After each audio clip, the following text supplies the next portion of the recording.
আসসালামু আলাইকুম। দেশ ও প্রবাসী যেখানে আছেন আপনাদের প্রত্যেককে শুভেচ্ছা জানাচ্ছি। আজকের নতুন একটি প্রতিবেদন দেখতেই পাচ্ছেন আমার সামনে একটি আপু আসছে। আপুটাকে দেখলেই ভালো লাগে। আসলে এক কথায় যদি বলেন অপরূপ সুন্দরী গোবরে পদ্ম ফুল, যে যাই বলেন না কেন, গরিবের ভাঙা ঘরে চাঁদের আলো, সব গুণই তার ভিতরে আছে। এক কথায় অপরূপ সুন্দরী হয়েও কেন জীবনে এত কষ্ট বারবার প্রতিবেদনে আসতে হয়, চলুন কথা বলে জানার চেষ্টা করি। আপু আসসালামু আলাইকুম। আপু আপনার নাম কি? তিশা আপু। তা আপনি নাম যে তিশা, এই তিশা নামের একটা ভাইরাল এখন কন্টেন্ট চলতেছে, সেই মেয়েটাকে চেনেন কিনা? আপনি চেনেন? চেনেন না? তিশা মুস্তাকের কাহিনী চেনেন না? তিশা যে মুস্তাককে বিয়ে করছে বুড়ো একটা বেটারে, এটা কি চেনেন? জানেন না? শোনেনও নাই? শুনছেন কিন্তু দেখেন নাই? আচ্ছা আচ্ছা, দেখলে বুঝতে পারতেন।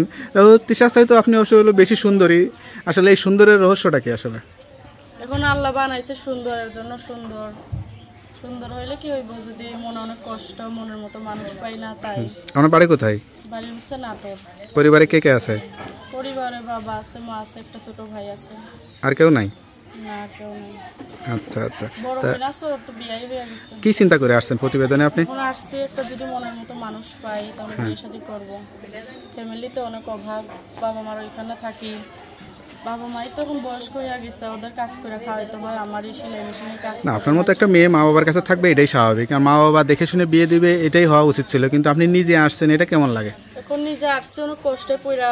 অনেক ছেলেরাই তো চায় বিয়ে করতে, কিন্তু যৌতুক চায়। এখন আমাদের তো এরকম সামর্থ্য নাই। আমার বাবা গরিব অসহায় মানুষ, তাই আইসি প্রতিবেদনে। যদি মনের মতো মানুষ পাই, আমার কথাগুলো শুনে, যদি আমার ভালো লেগে থাকে, যদি যৌতুক না চায় আমার বিয়ে করো, তাহলে আমি বিয়ের সাথে করবো তাকে।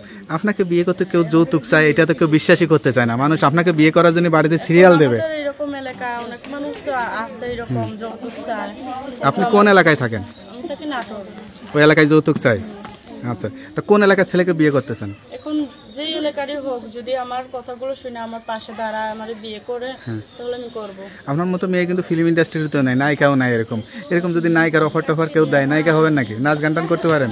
না, নায়িকা হওয়ার কোনো ইচ্ছা নাই। আমি চাই সাধারণভাবে বাঁচতে, স্বামী সংসার করতে, বিয়ে শাদী করতে, এটাই চাই।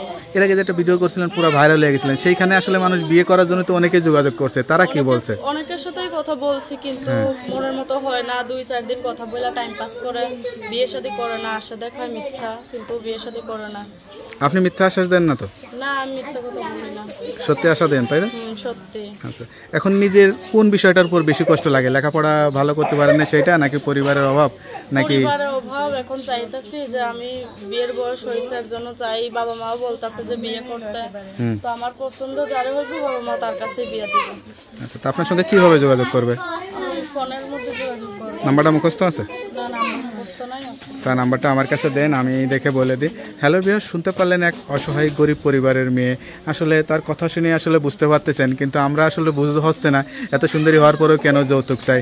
নিঃস্বার্থভাবে যদি ভালোবেসে কেউ বিয়ে করতে চান, অবশ্যই তাড়াতাড়ি এই নাম্বারে যোগাযোগ করুন। তার নাম্বারটি হচ্ছে 01954372963। নাম্বারটা তো আপনার কাছেই থাকে? হ্যাঁ, আমার কাছেই থাকে। যাই হোক, নাম্বারটা খোলা রাখবেন, আর যত কষ্টই হোক না কেন নামাজ কালাম পড়ার চেষ্টা করবেন, আল্লাহর কাছে চাইবেন, দেখবেন আল্লাহ মনের কষ্টটা বোঝে, আল্লাহ আসলে দূর করে দিবে। আর কিছু বলতে চান?